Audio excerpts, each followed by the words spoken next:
ஆண்டவரும் இரட்சகரும் ஆகிய இயேசு கிறிஸ்துவின் நாமத்தினாலே வந்திருக்கிற யாவரையும் நான் வாழ்த்தி வரவேற்கிறேன். நம்முடைய பிதாவாகிய தேவனாலும் குமாரனாகிய கிறிஸ்து இயேசுவினாலும் நமக்கு கிருபையும் சமாதானமும் உண்டாவதாக. அல்லேலூயா. நீங்கள் வாழ்ந்து சுகித்திருப்பீர்களாக. கர்த்தர் உங்களோடு கூட இருப்பாராக. கர்த்தர் உங்களை திடப்படுத்துவாராக, உங்களை பலப்படுத்துவாராக, உங்களை திடப்படுத்தி நடத்துவாராக. கொஞ்ச காலம் பாட அனுபவிக்கிற உங்களை கர்த்தர் சீர்படுத்தி ஸ்திரப்படுத்தி நிலைநிறுத்துவாராக. அல்லேலூயா. கர்த்தருடைய கரம் உங்களோடு இருப்பதாக. கர்த்தருடைய வலது கரம் உங்களிடத்திலே பராக்கிரமம் செய்வதாக. உங்களோடு கூட இருந்து கர்த்தர் செய்யும் காரியம் பயங்கரமா இருப்பதாக என்று சொல்லி நான் உங்களை வாழ்த்துகிறேன், உங்களை ஆசீர்வதிக்கிறேன். அல்லேலூயா. எனக்கு கர்த்தருடைய பாதத்துல நாம் கர்த்தருடைய வார்த்தையை கேட்க நாம் வந்திருக்கிறோம். கர்த்தருடைய வார்த்தையை கேட்க வந்திருக்கிறனா நம்முடைய வேதாகமத்தை திறந்து சீக்கிரமா எபிரேயருக்கு எழுதின நிருபம் 9வது அதிகாரத்துக்கு திருப்பிக் கொள்ளலாம். எபிரேயருக்கு எழுதின நிருபம் 9வது அதிகாரம் முதல் வசனத்தை வாசிக்கலாம். அன்றையும் முதலாம் உடன்படிக்கையானது ஆராதனைக்கு ஏற்ற முறைமைகளும் பூமிக்குரிய பரிசுத்த ஸ்தலமும் உடையதா இருந்தது. எப்படி எனில், ஒரு கூடாரம் உண்டாக்கப்பட்டிருந்தது. அதன் முந்தின பாகத்தில் குத்து விளக்கும் மேஜையும் தேவ சமூகத்து அப்பங்களும் இருந்தன. அது பரிசுத்த ஸ்தலம் எனப்படும். இரண்டாம் திரைக்குள்ளே மகா பரிசுத்த ஸ்தலம் எனப்பட்ட கூடாரம் இருந்தது. அதிலே பொன்னால் செய்த தூப கலசமும் முழுவதும் பொன்றகடும் பொதித்திருக்கப்பட்ட உடன்படிக்கை பெட்டியும் இருந்தன. அந்த பெட்டியிலே மன்னா வைக்கப்பட்ட பொற்பாத்திரம், ஆரோனுடைய தளிர்த்த கோலும் உடன்படிக்கையின் கற்பலகைகளும் இருந்தன. உடன்படிக்கையின் கற்பலகைகளும் இருந்தன. அதற்கு மேலே மகிமையுள்ள கேருபீன்கள் வைக்கப்பட்டு கிருபாசனத்தை நிழலிட்டுக் கொண்டிருந்தன. இவைகளை குறித்து விவரமாய் பேச இப்பொழுது அதனால இப்பொழுது வரைக்கும் நிறுத்திக் கொடுக்கிறோம். அல்லேலூயா. அல்லேலூயா. முதலாம் உடன்படிக்கை குறித்து வேதம் சொல்லுகிறதை நாம் பார்க்கிறோம். இஸ்ரவேல் ஜனத்தை தேவன் எகிப்து தேசத்திலிருந்து அவளை புறப்பட பண்ணி வனாந்தர வழியிலே நடத்தி கொண்டு போகிற சமயத்துல கர்த்தர் மோசேயை பார்த்து சொல்லுகிறார், நீ மலையிலே பார்த்த மாதிரியின்படியே, உனக்கு மலையிலே காண்பிக்கப்பட்ட மாதிரியின்படியே ஒரு கூடாரத்தை உண்டாக்கு. அந்த கூடாரம் எப்படி இருக்க வேண்டும், எந்த அளவில் இருக்க வேண்டும், எந்த வஸ்திரங்களினாலே எந்த துணிகளினாலே அது செய்யப்பட வேண்டும், அந்த கூடாரம் எப்படி அமைக்கப்பட வேண்டும், எவ்வளவு அளவில் இருக்க வேண்டும், அதற்குள்ளே வைக்கப்படுகிற தூப கலசங்கள், பலிபீடங்கள், தூப பீடங்கள், இவைகள் எல்லாம் எத்தனை அளவிலே, எவ்வளவு அளவிலே, எவ்வளவு உயரத்திலே இருக்க வேண்டும், எதினால் செய்யப்பட வேண்டும், எந்த மரத்தினால் செய்யப்பட வேண்டும், எந்த வெண்கலத்தினால், பொன்னினாலே, வெள்ளியினாலே செய்யப்பட வேண்டும் என்பதெல்லாம் குறித்து வேதம் விவரமாய் மோசேயிடத்துல தேவன் விவரமாய் சொன்னார். மலையிலே அவனை மலைக்கு வர வைத்து அந்த மலையிலே அவன் உபவாசத்துல தடுத்திருக்கும் போது கர்த்தர் அந்த தரிசனத்தை அவனுக்கு காண்பித்தார். அப்பொழுது காண்பிக்கப்பட்ட போது தேவன் மோசேயோடு கூட பேசின நியாய பிரமாண வார்த்தைகள், இந்த நியாய பிரமாண வார்த்தைகள், கற்பலகைகள், இதெல்லாம் முதலாம் உடன்படிக்கை என்று சொல்லப்படுகிறது. இஸ்ரவேல் ஜனத்தோடு கூட கர்த்தர் பண்ணின முதலாம் உடன்படிக்கை நியாய பிரமாணத்திலே, எல்லாம் சேர்ந்து சொல்லுங்க, நியாய பிரமாணத்திலே, நியாய பிரமாணத்தை கொடுத்து அவருடைய வேதத்தை கொடுத்து ஜனங்களோடு கூட உடன்படிக்கை செய்தார். அல்லேலூயா. அல்லேலூயா. உடன்படிக்கை என்று சொன்னாலே ஏதோ ஒன்று கொடுக்கப்படுகிறது என்று அர்த்தம். உடன்படிக்கை என்று சொன்னாலே சாதாரணமான உடன்படிக்கை அல்ல, ஒன்றை கொடுத்துதான பண்ணுவாங்க, உடன்படிக்கை செய்வார்கள். ஆமென். நம்ம பழைய பாட்டின் காலத்துல பார்த்திருக்கிறோம், ஒன்றை உடன்படிக்கை செய்யணும் என்று சொன்னா ஒருவேளை ஒரு ஆட்டை கொண்டு வந்து கொடுத்து உடன்படிக்கை செய்வார்கள். ஆபிரகாம் அபிமெலேக்கோடு உடன்படிக்கை செய்த போது 7 பெண்ணாட்டு குட்டிகளை கொடுத்து என்ன பண்ணான், உடன்படிக்கை செய்தான் என்று சொல்லப்படுகிறது. ரூத் புத்தகத்திலே வாசித்து பார்க்கிறோம், போவாஸ் அந்த உறவின் முறையானோடு கூட உடன்படிக்கை செய்யும் போது நெருங்கின சுதந்திரவாளியோடு கூட உடன்படிக்கை செய்த போது பாதரட்சையை என்ன பண்ணாங்க? மாற்றிக்கொண்டு உடன்படிக்கை செய்தார்கள் என்று நம்ம பார்க்கிறோம். பாதரட்சையை மாற்றிக்கொண்டு உடன்படிக்கை செய்த 4வது அதிகாரத்துல நீங்க பார்த்து அதை வாசிக்கலாம். இப்ப வாசிக்க வேண்டாம், நீங்க கவனித்தா போதும். கவனிங்க, பாதரட்சையை மாற்றி காலணியை நம்ம போட்டிருக்கிற செருப்பு இருக்கு இல்லையா, அந்த செருப்பை மாத்திக்குவாங்க. அதை மாற்றி ஒரு உடன்படிக்கை செய்வாங்க. ஒரு பொன் ஆபரணத்தை கொடுத்து என்ன பண்றாங்க? உடன்படிக்கை செய்யறாங்க. அதுக்கு பேர் நிச்சயதார்த்த விழான்னு சொல்றோம். ஆமா தானே? நிச்சயதார்த்தத்துல மாப்பிள்ளை வீட்டார் என்ன பொண்ணுக்கு என்ன கொண்டு கொடுப்பாங்க?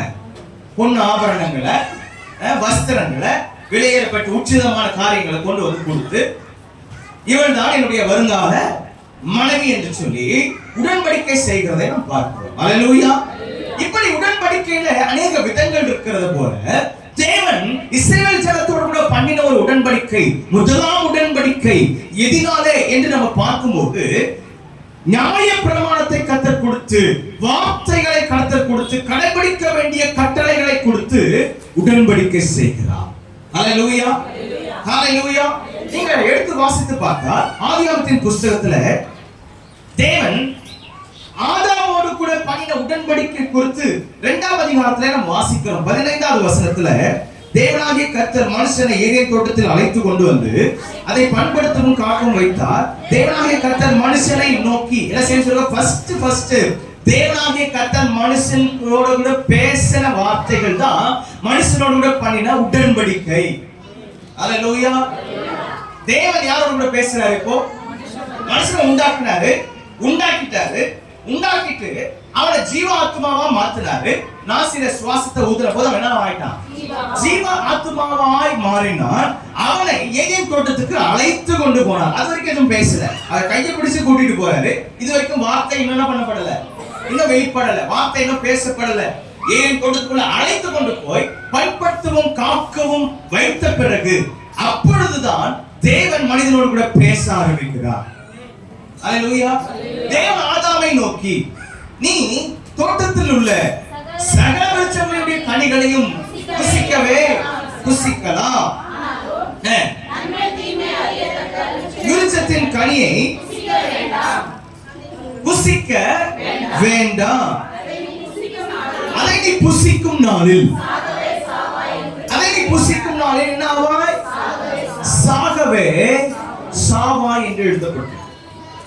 அப்போ தேவன் மனிதனோடு பண்ணின ஒரு உடன்படிக்கையே கட்டளைகள் நிறைந்த ஒரு உடன்படிக்கையா இருந்தது. எப்படி இருந்துச்சு? கட்டளை. முதலாவது எத்தவனே பேசும்போது அவர் என்ன பேசுறாரு? எல்லாத்தையும் புசிக்கலாம், ஆனா இதை என்ன பண்ணக்கூடாது? புசிக்க கூடாது. எதை புசிக்கணும், எதை புசிக்க கூடாது என்று சொல்லுகிற வார்த்தை கொண்டுதான் அவனோடு கூட பேசுகிறார், உடன்படிக்கை பண்ணினார். ஆனால் நீங்க ஓசியால வாசித்து பார்த்தா அங்க சொல்லப்படுகிறது ஆதாம் அந்த உடன்படிக்கையை மீறினான். யோபு சொல்லுகிறான், நான் ஆதாமை போல என் அக்கிரமத்தை பாவத்தை மடியிலே போட்டு என் அக்கிரமத்தை மூடினேனோ அப்படி என்று யோபு சொல்லுகிறதை நம்ம பார்க்கிறோம். அல்லேலூயா. யோபு சொல்றாப்புல ஆதாமை குற்றப்படுத்தி சொல்றாரு பாருங்க. ஆதாமை போலவா நான் இருந்தேன். ஆதாம் என்ன பண்ணாரு? தன் பாவத்தை மடியில போட்டு அக்கிரமத்தை என்ன பண்ணாராம்? மூடிட்டாரு, ஒளிந்து கொண்டாரு. பாவம் செஞ்சதுனால போய் என்ன பண்ணாரு? ஒளிந்து கொண்டு தன்னுடைய அக்கிரமம் வெளிப்படக்கூடாது, தன்னுடைய நிர்வாகம் வெளிப்படக்கூடாது என்று தன்னை மறைத்துக் கொண்டது போல நான் அப்படி மறைக்கவில்லையே என்று சொல்லி யோபு சொல்கிறதை பார்க்கிறோம். அல்லேலூயா. அப்ப ஆதாமோடு கூட பண்ணின உடன்படிக்கை தேவனோடு கூட பண்ண உடன்படிக்கையை இப்போ கர்த்தர் சொன்னவன ஆதாம் என்ன சொல்லியிருப்பாரு? அப்படியே ஆகட்டும் அப்படின்னு சொல்லியிருப்பாரு. என்னன்னு? இதெல்லாம் சாப்பிடக்கூடாது, இதை சாப்பிடக்கூடாது, இதெல்லாம் என்ன பண்ணலாம், நீ சாப்பிடலான்னு சொல்லும் போது அவர் என்ன சொல்லியிருப்பாரு? ஓகே ஆண்டவர், கண்டிப்பா என்ன பண்ணுவேன், நான் அதெல்லாம் பண்ண மாட்டேன். அந்த நன்மை தீமை அறிவித்தக்க விருட்சத்தின் கனியை நான் புசிக்க மாட்டேன், தோட்டத்தில் இருக்கிற எல்லா விருட்சத்தின் கனியை நான் புசிப்பேன்னு வாக்கு பண்ணியிருப்பார். ஆண்டவர் கூட வாக்கு பண்ணி உடன்படிக்கை பண்ணியிருப்பார். ஆனா ஆதாம் அந்த வாக்குத்தத்தத்தை, அந்த உடன்படிக்கை என்ன பண்ணிட்டானா? என்ன செய்ய சொல்லுங்க? மனிதன் உடன்படிக்கையை மீறுகிறான். உடன்படிக்கை பண்ணினவரோடு கூட பண்ணின உடன்படிக்கையை மனிதன் மீறுகிறான். ஆனால் தேவன் மனுஷனோடு கூட பண்ண உடன்படிக்கையை என்றைக்காவது மீறி இருக்கிறார் என்று சொன்னா இல்லவே இல்லை. ஹல்லேலூயா, ஹல்லேலூயா. முதலாவது உடன்படிக்கை இஸ்ரவேலோடு கூட பண்ணின உடன்படிக்கையும் ஆதாமோடு கூட வார்த்தையை கொண்டு பண்ணின உடன்படிக்கையை போலதான் இஸ்ரவேல் ஜனத்தோடும் கூட கற்ற நியாயப்பிரமாண கட்டளைகளை கொடுத்து அவரோட கூட என்ன பண்றாரு? உடன்படிக்கை பண்றாரு. எல்லாம் சேர்ந்து சொல்லுங்க, உடன்படிக்கை. கட்டளைகளோடு கூட வந்த உடன்படிக்கை. ஆதாமுக்கு எப்படி வந்துச்சு? கட்டளை. எல்லாம் சேர்ந்து சொல்லுங்க, கட்டளை. ஆதாமுக்கு எப்படி வந்துச்சு? கட்டளை. இப்போ இஸ்ரவேல் ஜனத்துக்கும் எப்படிப்பட்ட உடன்படிக்கை ஏற்படுகிறது? கட்டளை, நியாயப்பிரமாணம். அல்லேலூயா, அல்லேலூயா. நியாயப்பிரமாணம் வெளிப்படுவதற்கு முன்பதாகவே இஸ்ரவேல் ஜனத்தோடு ஒரு உடன்படிக்கை செய்தார். என்ன உடன்படிக்கைன்னா இரத்தத்தினாலான ஒரு உடன்படிக்கை. அல்லேலூயா. நியாயப்பிரமாணம் கொடுக்கப்படுவதற்கு முன்பதாகவே எகிப்து தேசத்திலிருந்து அவர்கள் புறப்படும் போது அந்த புறப்படுகிற நாளுக்கு முந்தின நாள்ல கர்த்தர் சொன்னாரு, நீங்கள் வீட்டுக்கு ஒரு ஆடை, ஒரு வயதுள்ள ஆடை நீங்க என்ன பண்ணணும்?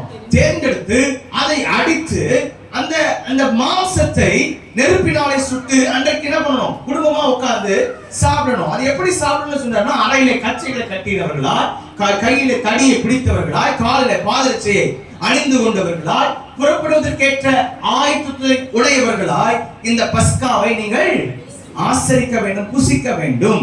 அன்றைக்கு ஒரு ஆடு அடிக்கப்பட்டது. அல்லேலூயா, அல்லேலூயா. என்ன செய்ய சொல்லுங்க? ஒரு ஆடு அடிக்கப்பட்டது. ஒரு ஆடு அடிக்கப்பட்டு அது ரத்தம் சிந்தினது. அந்த ரத்தத்தை எடுத்து மேல் சட்டத்திலும் வாசற்படியிலும் என்ன பண்ணாங்க? அதை பூசினாங்க. அதுதான் இன்றைக்கு இந்துக்கள் என்ன பண்றாங்க? அதனுடைய வேதத்தினுடைய அடையாளமா இங்கிருந்து எடுத்து அதை என்ன பண்றாங்க? அவங்க குங்குமம் எடுத்து என்ன பண்ணுவாங்க? வாஸ்கால பூசுவாங்க. பாத்துருக்கீங்களா? எதுக்கு அடையாளம்னா இந்த வேதத்துல ஏற்கனவே சொல்லப்பட்டிருக்கு. 6000 வருஷத்துக்கு முன்பதாக இதெல்லாம் செய்யப்பட்டது. இதெல்லாம் அப்படியே அவங்க என்ன பண்ணாங்க? ரத்தத்தை பூசுறதுக்கு பதிலா குங்குமம் என்ன கலர்ல இருக்குது? ரெட் கலர்ல இருக்குது. அதனால குங்குமத்தை எடுத்து பூசுவா வாசற்படி. அது எதற்கு அடையாளம்? சங்கார தூதன் வீட்டுக்குள்ள நுழையக்கூடாது என்பதற்காக அந்த ரத்தம் அவருடைய வீட்டை பாதுகாக்கிறது. இயேசு கிறிஸ்துவின் ரத்தமும் நம்முடைய எல்லா பாவங்களையும் சுத்திகரிக்கிறது மட்டும் இல்லாமல் இயேசு கிறிஸ்துவின் ரத்தமும் நம்மை பாதுகாக்கிற ரத்தம். அல்லேலூயா. சரி, அப்படியே வச்சுக்கலாம். இப்போ நீங்க அந்த உடன்படிக்கை பார்த்தீங்கன்னா முதலாம் உடன்படிக்கை செய்வதற்கு முன்பதாகவே ஒரு ரத்தத்தினாலான ஒரு உடன்படிக்கை செய்யப்பட்டது. ஆமென். ரத்தத்தினாலான ஒரு உடன்படிக்கை. அவர் சொன்னாரு, இதுவே உங்களுக்காக கொடுக்கப்படுகிற உடன்படிக்கையின் ரத்தம். அதே 9வது அதிகாரத்துல அந்த எபிரேயர் நிருபத்துல நீங்க வாசித்து பாருங்க. மோசே அங்க சொல்லுகிறதை பார்க்கிறோம். மோசே 19வது வசனம் பாருங்க.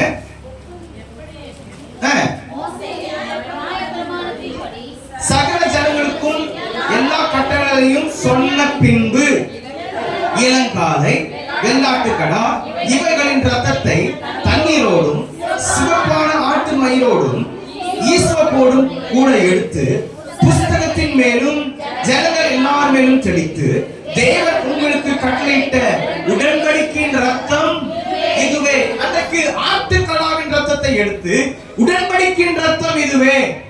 தேவன் இந்த ஜனத்தை தேர்ந்தெடுத்தாரு, தமக்கென்று தேர்ந்தெடுத்திருக்கிறாரு, பிரித்தெடுத்திருக்கிறார் என்றதுக்கு அடையாளமாக அவன் சொன்ன வார்த்தை உடன்படிக்கையின் ரத்தம். அப்போ இஸ்ரவேலரை புறப்பட பண்ணும்போது ஒரு ஆட்டுக்கடாவின் ரத்தத்தை கொண்டு ஒரு உடன்படிக்கை நடக்கிறது. நீங்கள் தான் என்னுடைய சொந்த ஜனம், நீங்கள் என்னுடைய ஜனம், நான் தேர்ந்தெடுத்த ஜனம், நான் பிரித்தெடுத்த ஜனம், என்னுடைய ஆசாரிய ராஜ்யம் நீங்க தான் என்பதற்கு ஒரு ஆட்டுக்கடாவின் ரத்தம் அங்கே சிந்தப்பட்டு அந்த ரத்தத்தினாலே ஒரு உடன்படிக்கை செய்யப்பட்டது. அல்லேலூயா, அல்லேலூயா.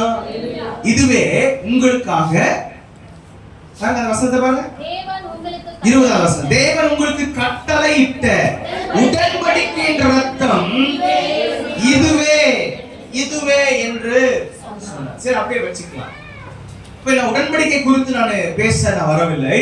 ஆனால் இன்றைக்கு ரத்தத்தினால் வருகிற பிரதிஷ்டையை குறித்து உங்களோடு கூட பேச விரும்புகிறேன். இன்றைக்கு செய்தியின் தலைப்பு ரத்தத்தினால் வரும் பிரதிஷ்டை. ரத்தத்தினால் பிரதிஷ்டை. அல்லேலூயா. ரத்தத்தினால் பிரதிஷ்டை. அல்லேலூயா. எல்லாம் சேர்ந்து சொல்லுங்க, ரத்தத்தினாலே பிரதிஷ்டை. ஆமென். சரி, இப்போது 9வது அதிகாரத்துல இப்போது வாசிக்கலாம். 18வது வசனம். அந்தபடி முதலாம் உடன்படிக்கையும் ரத்தம் இல்லாமல் பிரதிஷ்டை பண்ணப்படவில்லை. நல்லா கவனிங்க. உடன்படிக்கை என்று சொல்லப்படும் போது அங்கே ஒரு ரத்தம் சிந்துதல் இருக்க வேண்டும். அந்த உடன்படிக்கை நிலைக்க வேண்டுமானால், அந்த உடன்படிக்கை ஊர்ஜிதப்படுத்தப்பட வேண்டுமானால் அங்கே ஒரு ரத்தம் சிந்தப்பட வேண்டும். அதனாலதான் இஸ்ரவேல் ஜனத்தோடு கூட கர்த்தர் உடன்படிக்கை செய்த போது ஒரு ஆட்டை பலியிட சொன்னார். ஒரு ஆட்டை வெட்டி அந்த ஆட்டுடைய ரத்தம் சிந்தப்படணும். அதனாலதான் இன்னைக்கு வரைக்கும் நம்முடைய கலாச்சாரத்துல என்ன பண்றாங்க, இந்துக்கள் இன்னும் ஆடு வெட்டுறாங்க. அதுக்கான எல்லா மூல காரணம் எங்க இருந்து வந்தது? பைபிள்ல இருந்து தான் வந்தது. அல்லேலூயா, அல்லேலூயா. இப்போ ஆட்டை வெட்டி அந்த ரத்தத்தினாலே வீட்டை பூசணும். வீட்டுல அந்த நிலைக்கால்களிலும் மேல் சட்டத்திலும் என்ன பண்ணணும்? வாசப்படியில அந்த ரத்தத்தை பூசி வைக்கணும். அப்போ சங்கார தூதன் உங்களுக்குள்ள என்ன பண்ண மாட்டான் பாருங்க. அப்படி இஸ்ரவேல் ஜனங்க தம்முடைய வாசற்படியில இந்த ரத்தத்தை மேல் சட்டத்துல ரத்தத்தை பூசின போது சங்கார தூதன் அவங்க வீட்டுக்குள்ள நுழையில. யார் வீட்டுக்குள்ள தான் போனா? எகிப்தியருடைய வீட்டுக்குள்ளே போய் அங்கே முதல் தலைச்சம் பிள்ளையா இருந்த எல்லாரையும் சங்காரம் பண்ணினார். ரத்தம் அவர்களை பாதுகாத்தது. ஆமென், ஹல்லேலூயா. ரத்தம் அவர்களை பாதுகாத்தது. அதுக்கு பிறகு இதை ஒவ்வொரு வருஷமும் ஒவ்வொரு மாசமும் இதை ஆசரிக்க வேண்டும், ஒவ்வொரு வருஷமும் ஆசரிக்க வேண்டும் என்று சொல்லி தேவன் மோசேக்கு கட்டளையிட்டதுனால இந்த மோசே ஜனங்களை கூடி வர செய்து இந்த வெள்ளாட்டு கடாவின் ரத்தத்தினாலே ரத்தத்தை எடுத்து தண்ணீரில் கலந்து அந்த தண்ணீரையும் ரத்தமும் கலந்ததா அதை எடுத்து ஜனங்கள் எல்லாரும் மேல என்ன பண்ணானா? தெளித்தான் என்று வேதம். ஜனங்கள் எல்லாரும் மேலையும் தெளித்தான். ஆமென். ஜனங்கள் எல்லாரும் மேலே அதை தெளித்தான். ஏன் தெளித்தான் அப்படின்னா, உடன்படிக்கை என்பது ரத்தத்தினாலாகிய பிரதிஷ்டை என்பதை குறிப்பதற்காக. பிரதிஷ்டை என்று சொன்னாலே எல்லாருக்குமே ஒரு தெரியும். பிரதிஷ்டை சொன்னா எல்லாரும் ஞாபகம் வர்றது என்ன? பேர் வைக்கிறது ஒண்ணு, குழந்தையில பேர் வைக்கிறது பிரதிஷ்டை. ரெண்டாவது என்ன? பிரதிஷ்டை. என்ன ஞாபகத்துக்கு வருது? ஞான ஸ்நானம், வஸ்திரம், அப்புறம் எண்ணெய், ஆமாதானே? குப்பி தைலம், கொம்பு தைலம், அபிஷேகம், இதெல்லாம் என்னத்தை குறிக்குது? பிரதிஷ்டைன்னு சொல்லும் போது இந்த வார்த்தைகள் எல்லாம் நமக்கு என்ன வரும்? ஞாபகத்துல வரும்.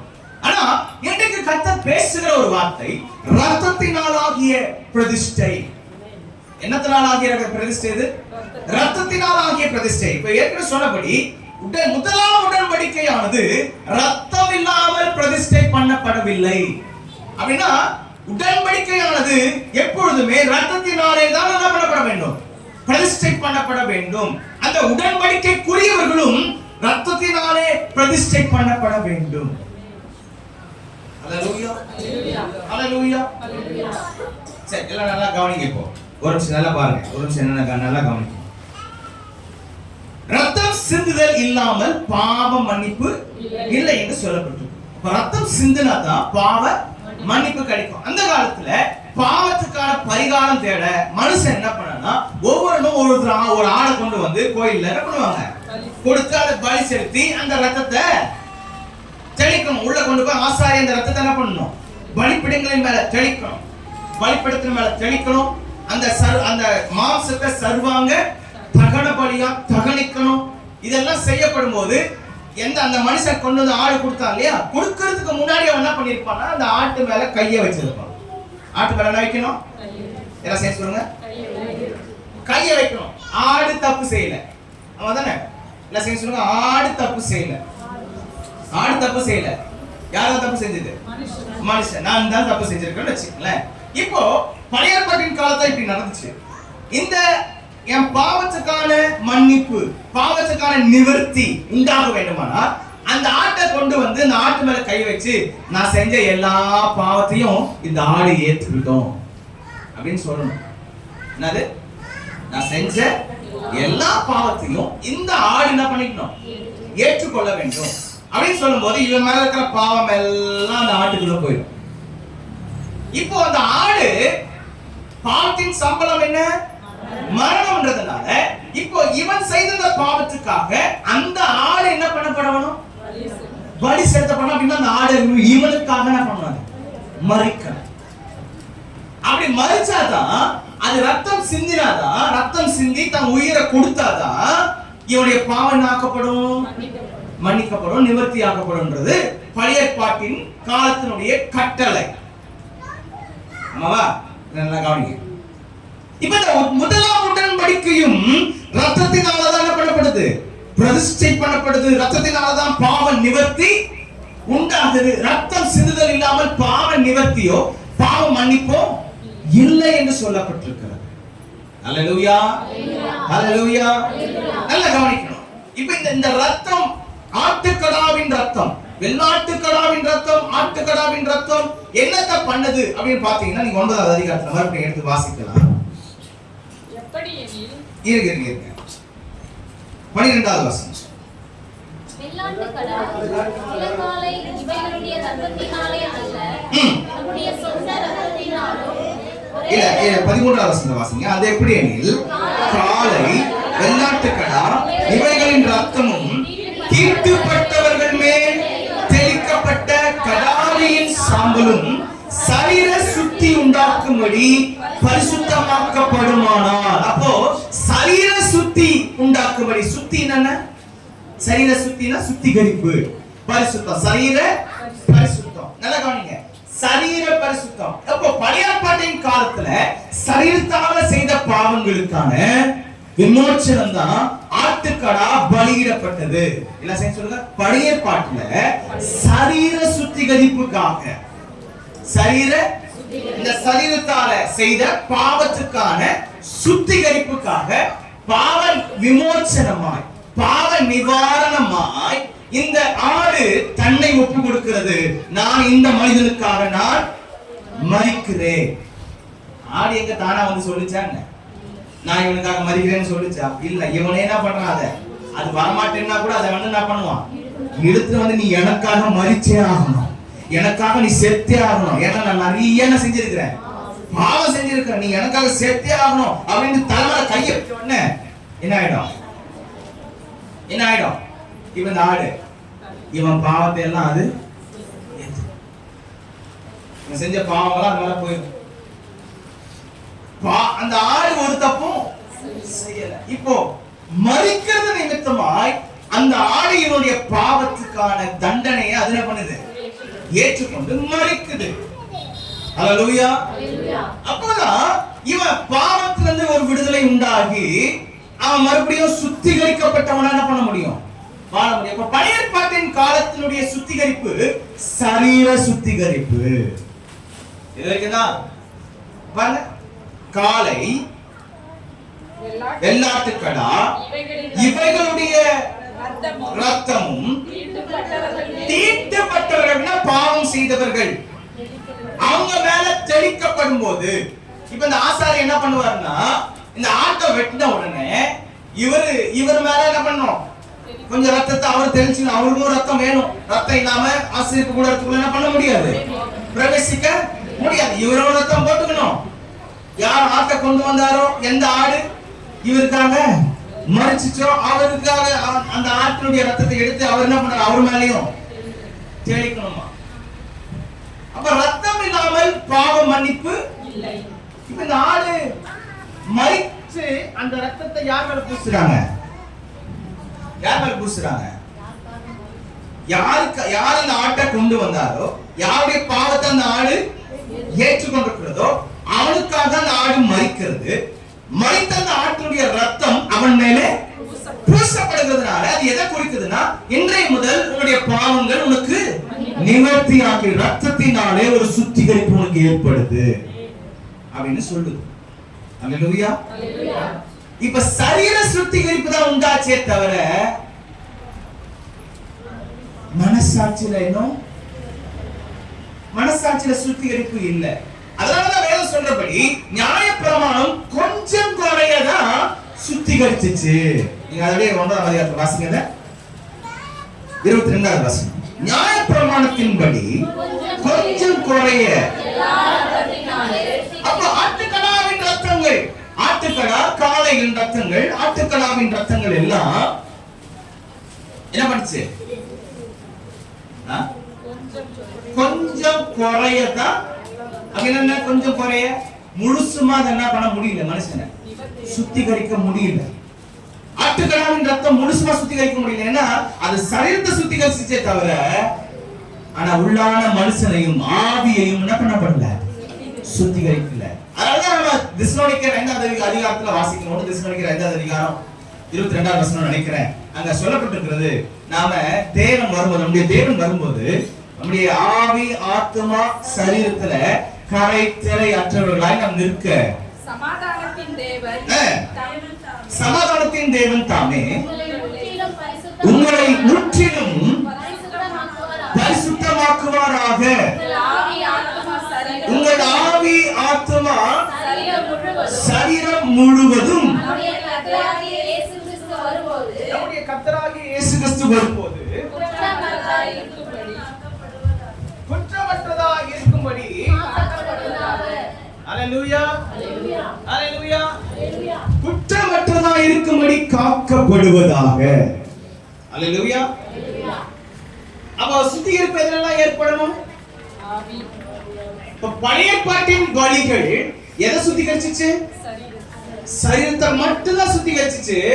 ஆவியையும் ஆத்மாவையும் என்ன பண்ண முடியல, சுத்திகரிக்க முடியாது. அதான் கொஞ்சம் குறைய.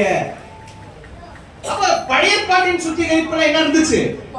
குறை இருந்துச்சு. எல்லாம் செய்ய சொல்லுவாங்க, குறை இருந்துச்சு, குறை இருந்துச்சு, குறை இருந்துச்சு. பழைய ஏற்பாட்டின் சுத்திகரிப்புல அந்த ஆட்டுக்கடாவின் ரத்தங்களோ, புறா குஞ்சுகளின் ரத்தங்களோ, இல்ல காளைகளின் ரத்தங்களோ மனுஷனை முழுவதுமாய் பூரணப்படுத்தல. பூரணமான ஒரு சுத்திகரிப்பு என்ன பண்ணப்படல, கொடுக்கல.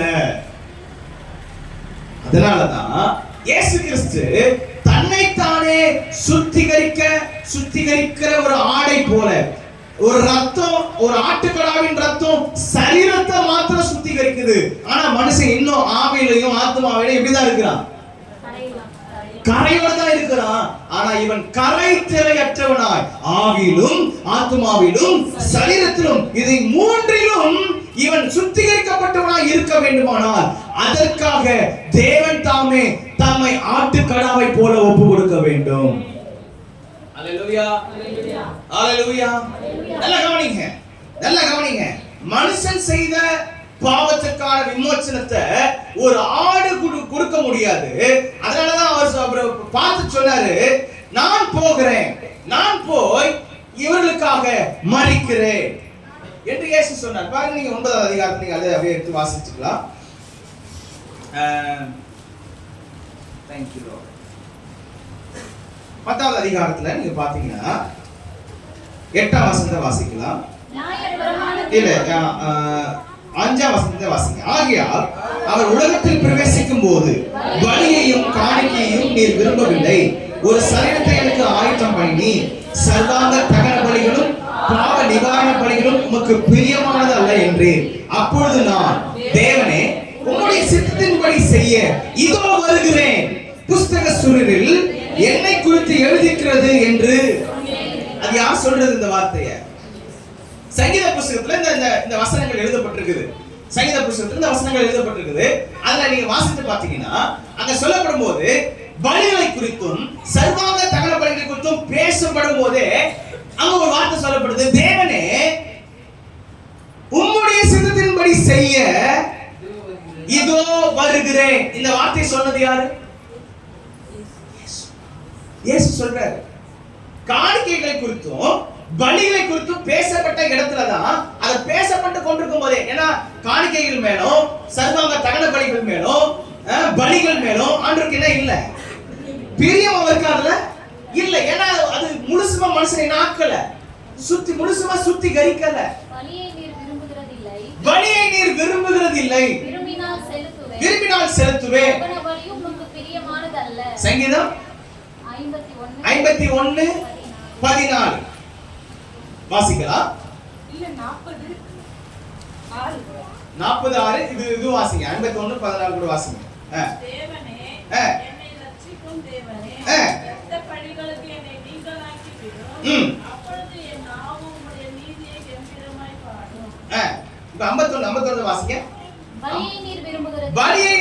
விரும்புகிறதில்லை.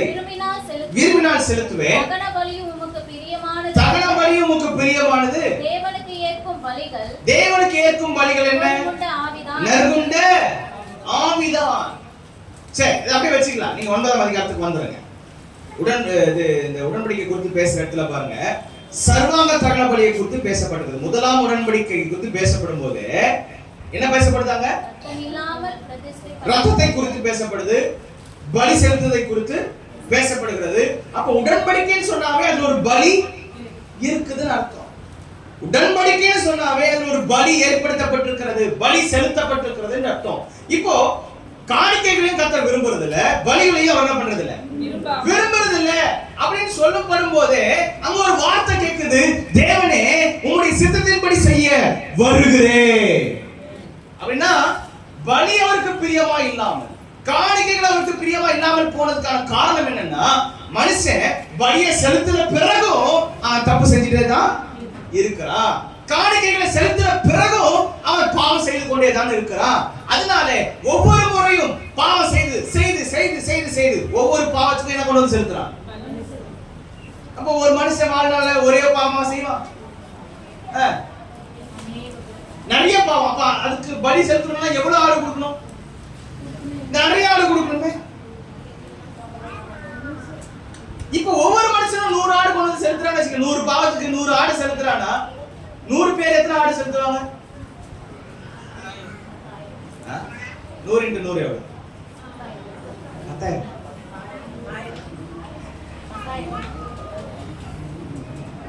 கரெக்டா? 10,000 ஆடு. 100 பேர் 10,000 ஆடு. 1000 பேர் 1000 × 100 1,00,000. அப்ப ஒரு மாசத்துக்கு எவ்வளவு ஆடு செலுத்துறோம்?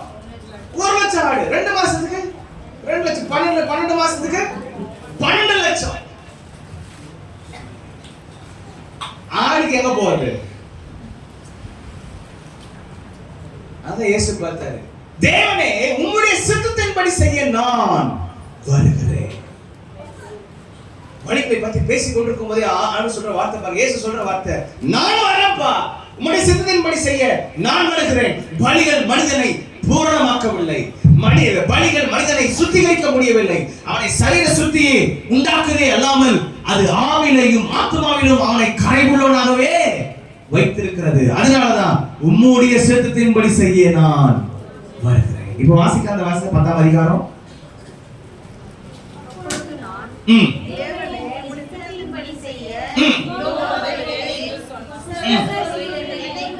எழுதிருக்கிறது. யார் சொல்றது? புஸ்தக சுருளில் என்னை குறித்து எழுதிருக்கிறது. யார் சொல்றது?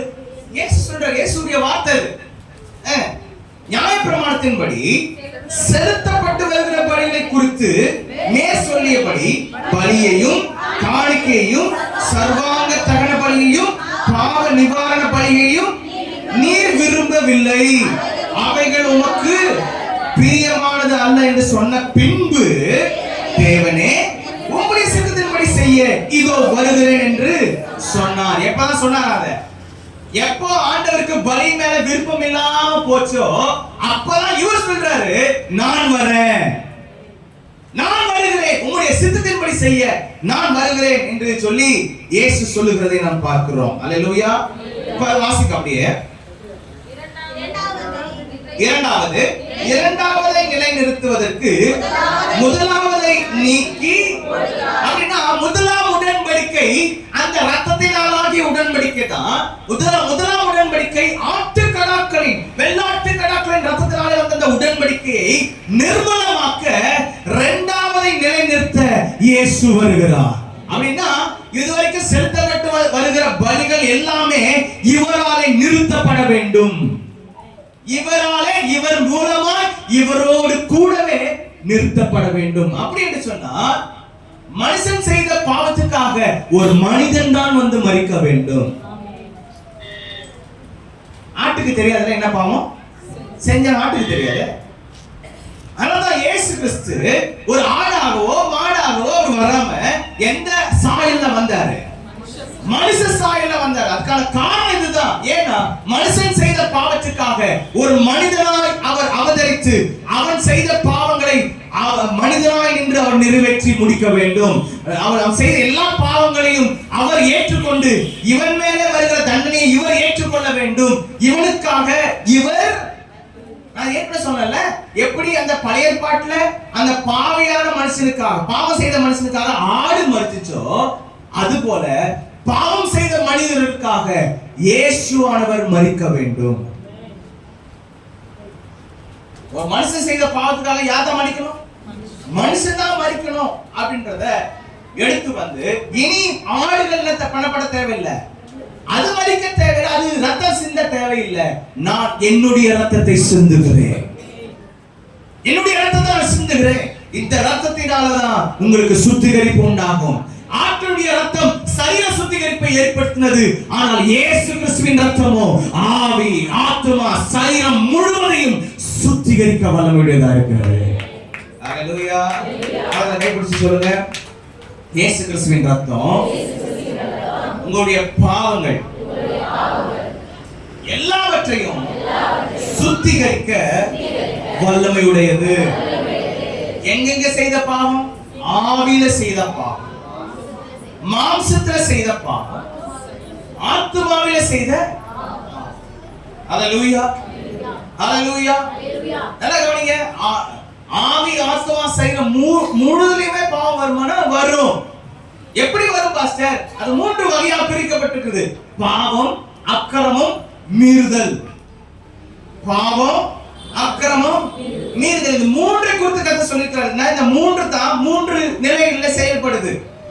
எதெல்லாம் செய்யப்படுதுன்றத முதல்ல பாவம் சரீரத்துல செய்யப்படுது. ஆமாவா? பாவம் என்பது எதை செய்யப்படுது? சரீரத்துல. என்ன செய்ய சொல்லுங்க? சரீரத்துல. சரீரத்துல செய்யப்படுது பாவம். ஆத்மாவில செயல்படுறது அக்கிரமம். ஏன்னா அக்கிரம சிந்தை எங்க தான் வருது? எங்க வருது? ஆத்மா. அக்கிரம சிந்தை கொண்டு, துணிகரம் கொண்டு மீறி நடக்கிறோம் பாருங்க. செய்யாதன்னு சொல்றது என்ன பண்றோம்? செய்யணும்னா அது எதுல? ஆவி. மூணு நிலைகள்ல செயல்படும். ஆவி, ஆத்மா, சரீரம். இப்ப இந்த மூன்று காரியங்களிலும் செய்த இந்த பாவத்தை வெறும் ஆட்டுக்கலின் ரத்தம் எதை மட்டும் தான் சுத்திகரிக்கும்? சரீர பாவத்தை மட்டும் தான் சுத்திகரிக்கும். மீதி ரெண்டு என்ன இருக்குது? அக்கிரமம் கொண்டு இருக்குது, அக்கிரம சிந்தைகளை கொண்டு இருக்குது, மீறி செயல்பட்டு இருக்குது. இது மீறின காரியத்தை மீறும் போது அது செயலா மாத்துறது எதுனா சரீரம் தான். ஆமா தானே? மறுபடியும் அந்த பாவத்தை யார் செய்யுது? சரீரம் தான் செய்யும். இப்போ உள்ள சிந்திக்கிறோம், ஆத்மாவோட சிந்திக்கிறோம். பாவம் எங்க கர்ப்பம் தரிக்கப்படுது? உள்ள கர்ப்பம் தரிக்கப்பட்டு, அது இச்சை உள்ள கர்ப்பம் தரிக்கப்பட்டு, பிற்பாடு பாவத்தை என்ன பண்ணுது? பிறப்பிக்குது. எதனால பிறப்பிக்கிறோம் பாவத்தை? எது செய்யுது பாவத்தை? சரீரம் செய்யுது. இந்த காரியத்தை, இந்த தப்பு செய்யணும்ன்றது எங்க முடிவெடுக்கிறாங்க? இருதயத்துல முடிவெடுத்து அதை எதுல நிறைவேற்றுறாங்க? சரீரத்துல நிறைவேற்றுறாங்க. ஆமா தானே? இப்போ அது மறுபடியும் செஞ்சதை செய்யவே கூடாதுன்னு தீர்மானித்ததை மறுபடியும் நான் செய்யணும்னா அது எங்க முடிவெடுத்ததுன்னா ஆவியில அதை நிறைவேற்றணும். அப்ப முழுதும் மூணுமே என்ன ஆயிருக்குது? இப்போ அதை கேட்டு சொல்லுங்க, மூன்றுமே கரப்பட்டு இருக்குது. நம்ம ஏதோ ஒண்ணு குறிச்சுதான் பேசிட்டு இருக்கிறோம், ஒண்ணுக்குதான் பரிசுத்தம் பரிசுத்தம் பரிசுத்தம் பேசிட்டு இருக்கிறோம். ஆனா மூணுமே கரைப்பட்டு இருக்குது. ஆவியும் கரைப்பட்டு இருக்குது, ஆத்மாவும் கரைப்பட்டு இருக்குது, சரீரமும் கரைப்பட்டு இருக்கிறது. ஏன்னு சொன்னால் பாவமும் அக்கிரமும் மீறுதல்களும் என்னை மூடி இருக்கிறது. ஆனாதான் இந்த மூன்றிலிருந்தும் ஒரு மனுஷன், ஆடுக்கு என்ன கிடையாது? ஆத்மா கிடையாது. ஆட்டுக்கு என்ன கிடையாது? ஆத்மா கிடையாது. மிருகங்களுக்கு ஆத்மா இருக்கா? கிடையாது. மனுஷன் மட்டும்தான் ஜீவ ஆத்மாவானான் என்று எழுதப்பட்டது. ஆனா சயின்ஸ்ல சொல்லுவாங்க இட் ஹாஸ் a soul ன்னுவாங்க. அதுக்கு ஒரு ஆத்மா இருக்குதுன்ற மாதிரி அவங்க பேசுவாங்க. ஆனா உண்மையில பைபிள் சொல்றபடி என்ன, மிருக ஜீவனுக்கு என்ன கிடையாது? கை பிடிச்சுங்க, மிருக ஜீவனுக்கு ஆத்மா கிடையாது.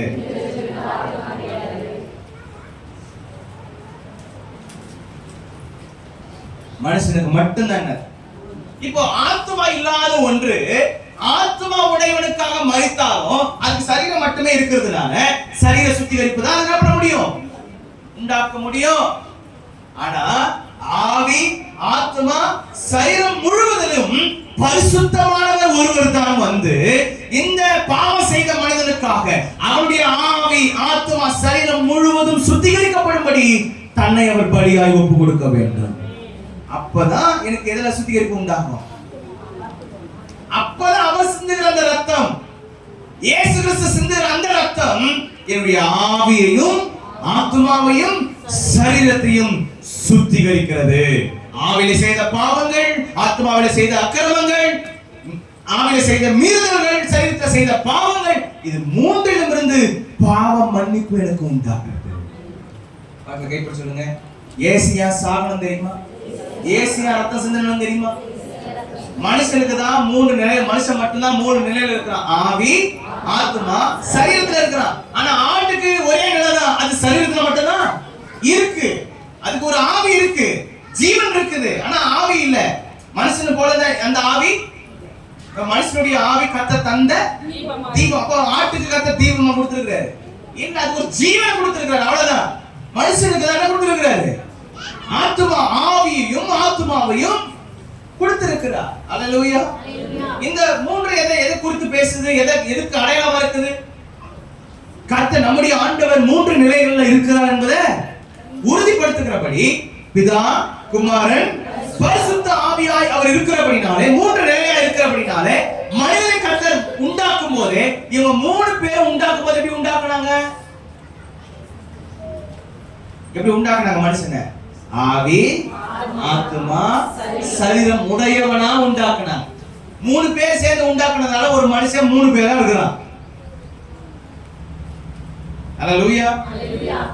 இப்போ இவங்க என்ன சொல்லிட்டு இருக்கிற வார்த்தை என்னன்னா, ஆட்டினுடைய ரத்தம் பழையற்பாட்டின் காலத்துல வாழ்ந்த மனிதனுடைய பாவங்களுக்காக ஆடுகள் ரத்தம் சிந்தினது. ஆனால் அந்த ரத்தம் சரீர சுத்திகரிப்பையே உண்டாக்கினது. ஆனால் இயேசு கிறிஸ்துவின் ரத்தமோ, இங்க சொல்லப்படுகிறது 9வது அதிகாரம் வாசிக்கலாம். 9வது அதிகாரத்துல 11வது வசனத்தை வாசிக்கலாம். கிறிஸ்துவானவர் வரப்போகிற நன்மைகளுக்குரிய பிரதான ஆசாரியராய் வெளிப்பட்டு கையினால் செய்யப்பட்டதாகிய இந்த சிருஷ்டி சம்பந்தமான கூடாரத்தின் வழியாய் அல்ல, பெரிதும் உத்தமமான கூடாரத்தின் வழியாகவும் வெள்ளாட்டுக்கடா, இளங்காளை இவைகளுடைய ரத்தத்தினாலே அல்ல, தன்னுடைய சொந்த ரத்தத்தினாலும் ஒரே தரம், ஒரே தரம், இனி பாவ நிவர்த்திக்காக வேற எந்த பலியும் தேவையே படாது. இதோடு கூட பலிகள் நிறுத்தப்படுகிறது.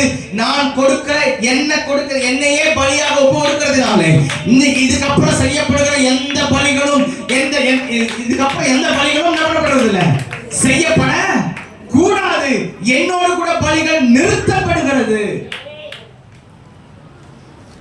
மனுஷன் வந்து ஒரு மனுஷனுக்காக மட்டும் இல்லாம உலகத்தில் இருக்கிற ஒட்டுமொத்த மனிதனுக்காக, பிறக்க போகிற குழந்தைக்காகவும் அவர் மரித்ததினாலே இன்றைக்கு பலிகள் நிறுத்தப்பட்டிருக்கு. அல்லேலூயா. இப்போ அவர் கொடுக்கிற சுத்திகரிப்பு எதுல வாசிக்கிறோம்? அந்த 9வது அதிகாரம் 14வது வசனம். என்ன ஆவியினாலே?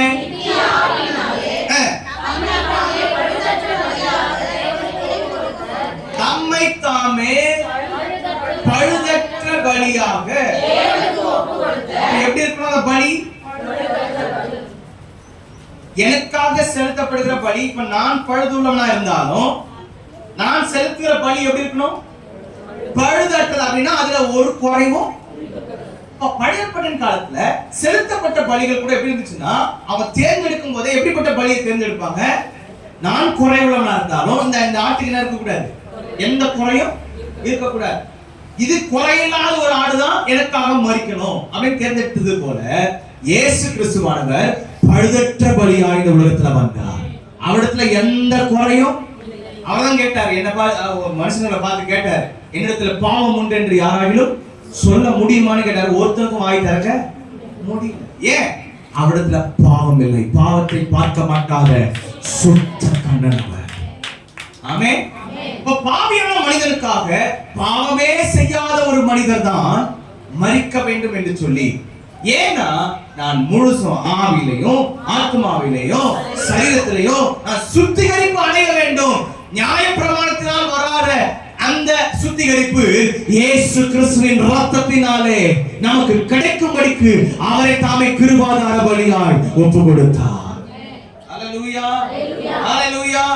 வாசிக்கலாம். இப்ப அந்த வசனத்தை மறுபடியும் வாசிக்கலாம். நித்திய ஆவியினாலே தம்மை தாமே பழுதற்ற பலியாக தேவனுக்கு ஒப்பு கொடுத்த கிறிஸ்துவினுடைய இரத்தம் ஜீவனுடைய தேவனுக்கு ஊழியம் செய்வதற்கு உங்கள் மனசாட்சியை செத்த கிரியைகள் அல்ல சுத்திகரிப்பது எவ்வளவு நிச்சயம்.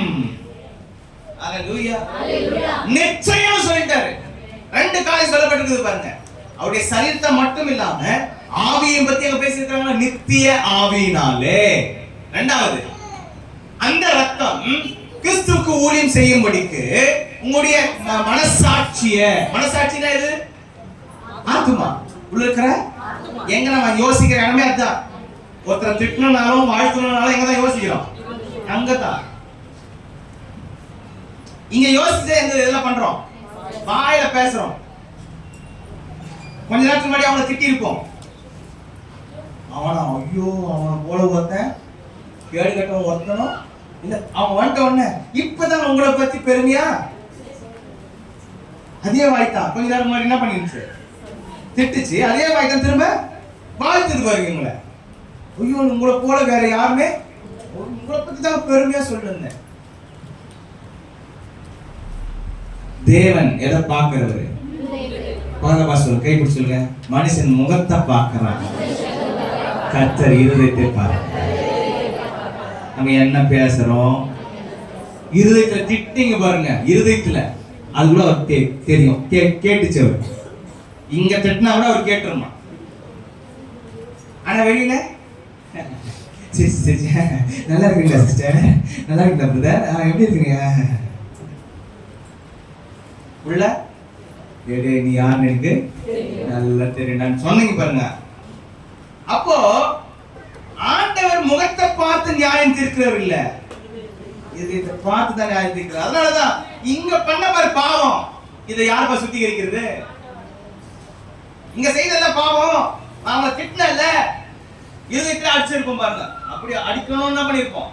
அவனை சட்டையை புடிச்சு அப்படியே தவற மேல ஒரு அடி அடிச்சு பல்லெல்லாம் கொட்டுற மாதிரி குத்தணும், அடிக்கணும். அப்படி கீழே போட்டு தள்ளி கீழே அவனை குத்தணும் அப்படின்னு நினைச்சீங்க பாருங்க. இது நினைச்சது பாவமா இல்லை? இப்ப இது யார் கழுவி சுத்தி இருக்குது? அப்போ நம்ம சரீரத்தால மட்டும் இல்லைங்க, எண்ணங்களினாலும் பாவம் செய்யணும். அது மட்டுமா?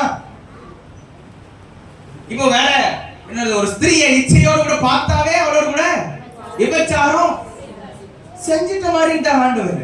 இப்போ ஒரு ஸ்திரியை கூட எப்படி பார்க்க கூடாது? இச்சையோடு கூட பார்க்க கூடாதுப்பா. எண்ணங்கள். ஒரு நபரை ஒரு ஆளை இச்சையோடு கூட பார்க்க கூடாது. இன்னொருத்தருக்கு சொந்தமானதை இச்சையோடு கூட பார்க்க கூடாது. பொருட்களை இச்சிக்க கூடாது. பேருக்குரிய யாதொன்றையும் இச்சையாது இருப்பாயாக சொல்லப்பட்டிருக்குது. அப்பாடா ஆள் இல்லடா கோழி தூக்கிட்டு போயிடக்கூடாது.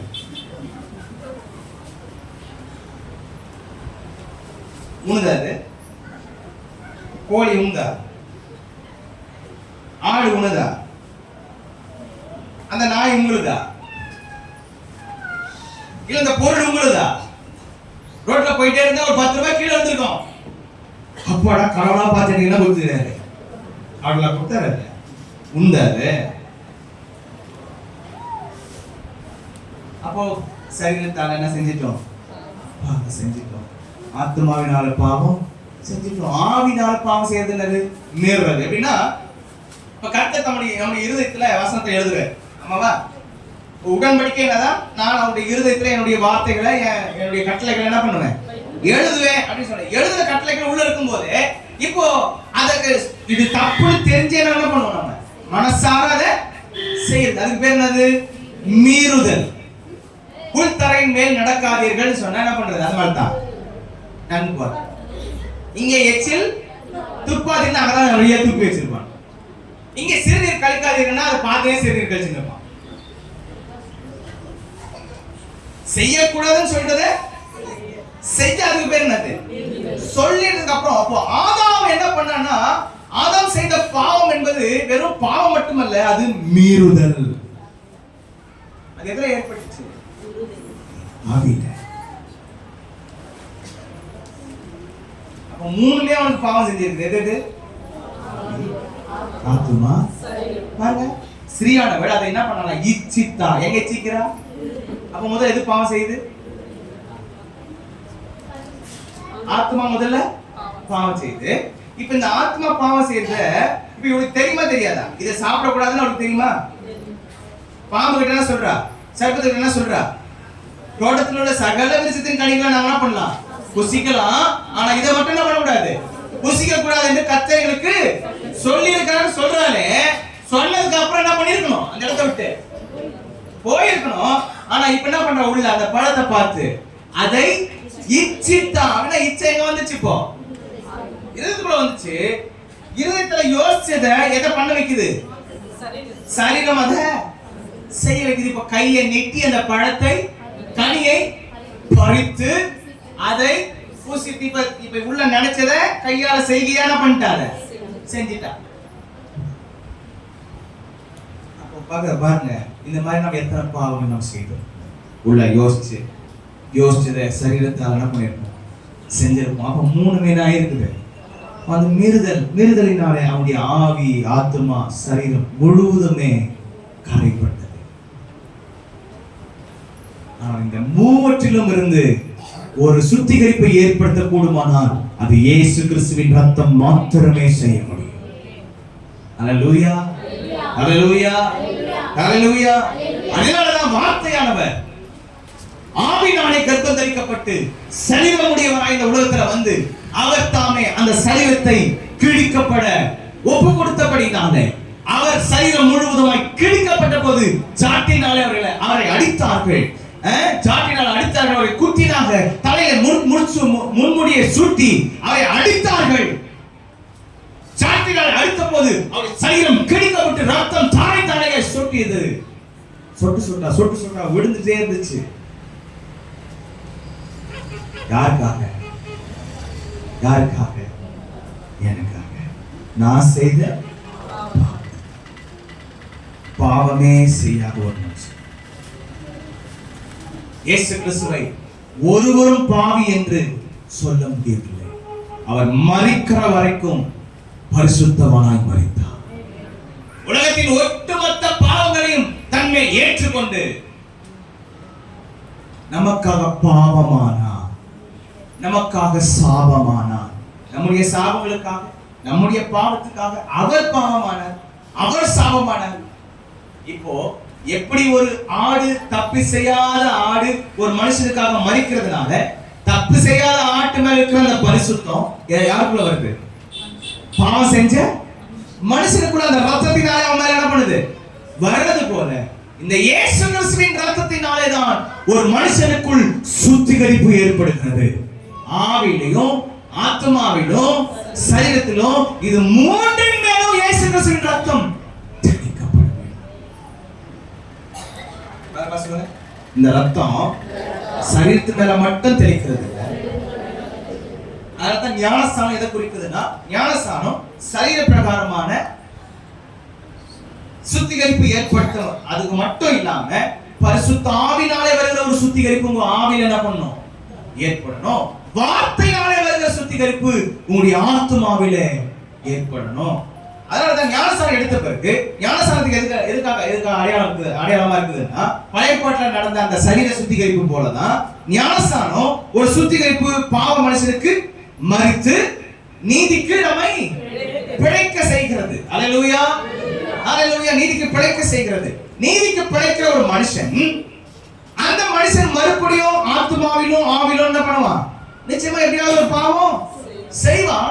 இந்த பாவத்தில் அவன் விடுதலையாக வேண்டுமானால் அவன் வார்த்தையினாலே சுத்திகரிக்கப்பட வேண்டும். வார்த்தை ஆத்மாவை என்ன பண்ணும்? சுத்திகரிக்கும். பரிசுத்த ஆவியானவர் நம்முடைய ஆவியுடனே என்ன பண்ணுவாரு? இணைந்து கொண்டு, ஆவியுடனே இணைந்து கொண்டு நம்முடைய ஆவியை ஒரு பரிசுத்தமாக்குகிறவராக இருக்கிறார். அல்லேலூயா. 3 பேரும் வேலை செய்யறாங்க. ஆவியானவர் வந்து ஆவியில வேலை செய்யறார். கிறிஸ்துவானவரே வேலை செய்யறார். ஆத்மாவில என்ன பண்றாரு? வேலை செய்யறார். நீ எடுத்த ஞானஸ்தானம் என்ன சரீர சுத்திகரிப்புக்குள்ள என்ன கொண்டு போயிருக்கு. ஆமென். அதனால வேற ஒரு ஞானஸ்தானம் உங்களுக்கு தேவைப்படல. ஒரே ஞானஸ்தானம் போதும். நீங்க சரீரத்துல இப்போதே ஆயிட்டீங்க. சரீர சுத்திகரிப்பு உங்களுக்கு வந்துருச்சு. ஆனா நீங்க சுத்திகரிக்கப்பட வேண்டியது எதுல? மீதி இருக்கிற ஆவியிலும் ஆத்மாவிலும். அப்ப அந்த ஆவியிலும் ஆத்மாவிலும் சுத்திகரிப்பை ஏற்படுத்துகிறது இயேசு கிறிஸ்துவின் ரத்தம் மட்டுமல்ல, ஆவியானவரும் கிறிஸ்துவின் வார்த்தைகளும் நம்மை சுத்திகரிக்கிறது. அல்லேலூயா. சரி, இது அப்படியே வச்சுக்கலாம். இது உங்களுக்கு புரியணும்ன்றதுக்காக ஏன் இந்த 3த்துலயும் சுத்திகரிப்பு வரணுன்றதுக்காக இவ்வளவு நேரம் சொன்னேன். இப்போ என் செய்தியே வந்து பிரதிஷ்டை பத்தி எழுதணும்னு சொன்னேன். ஞாபகம் இருக்கா? ஏன்னா அது புரியாம இதை பத்தி நான் பேசவே முடியாது. அதனாலதான் இப்ப பிரதிஷ்டைக்கு வந்திருக்கலாம். ரத்தத்தினால் ஆகிய பிரதிஷ்டை. முதலாம் உடன்படிக்கையானது ஆராதனை முறைமைகளுக்குரிய காரியங்களுக்கு ஒப்பா இருந்துச்சு. கூடாரம் இருந்துச்சு, பரிசுத்த ஸ்தலம் இருந்துச்சு. அந்த கூடாரத்துக்குள்ள ஊழியம் செய்கிற ஆசாரியர்கள் என்ன பண்ணப்பட்டாங்க? அமர்த்தப்பட்டாங்க. முதல் ஆசாரியன் யார்? முதல் ஆசாரியன் யார்? ஆரோன். முதல் ஆசாரியன் யாரு? ஆரோன். அவனுக்கு பின்னாடி அவனுடைய குமாரர்கள், அவருடைய குமாரர்கள் பின் சந்ததியார் அப்படியே ஒவ்வொருவரும் ஆசாரியர்களாக கர்த்தருக்கு ஆராதனை செய்து சேவித்து வந்தார்கள். அல்லேலூயா. கர்த்தருக்கு ஊழியம் செய்து வந்தார்கள். இப்ப ஆரோனுடைய பிரதிஷ்டை எப்படி நடந்தது என்பதை குறித்து நம்ம பார்க்கலாம். நீங்க எடுத்து வாசிச்சு பாருங்க. யாத்ராகமத்தின் புத்தகத்துல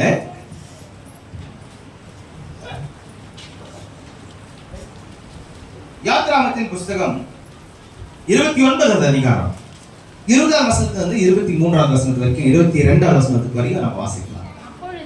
அப்பொழுது அந்த கடாவை அடித்து அதன் இரத்தத்திலே கொஞ்சம் எடுத்து ஆரோனின் வலது காதின் மடலிலும்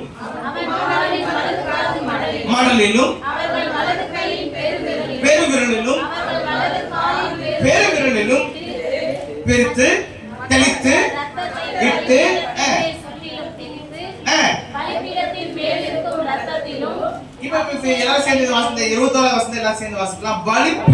மேல் இருக்கும் இரத்தத்திலும் அபிஷேக தைலத்திலும் கொஞ்சம் எடுத்து ஆரோனும் அவன் வஸ்திரங்களும் அவனுடைய குமாரரும் அவனுடைய வஸ்திரங்களும் பரிசுத்தமாக்கப்படும்படி அவன் மேலும் அவன் வஸ்திரங்கள் மேலும் அவனுடைய குமாரன் மேலும் அவனுடைய வஸ்திரங்கள் மேலும் தெளிப்பாயாக.